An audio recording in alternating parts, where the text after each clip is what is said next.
কাম করো না গো কাম করো না শুনেন শুনেন আমার কথা আমি গোল বেশি দিন এক বাচ্চা কাম করা হারি না করিও না হ্যাঁ। বুঝছেন আচ্ছা।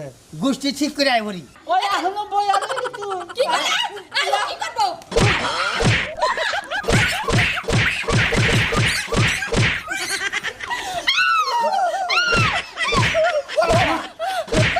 এটা তো বেশি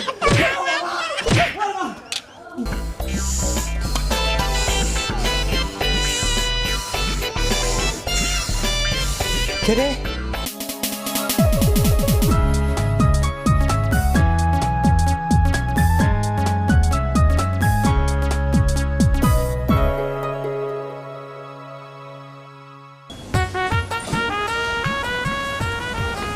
আমি একটা কথা কইলে আমার কথা খাড়ে না আমারে খালি কবু যে এটা করবো ওটা করবো। আমি যে তোমার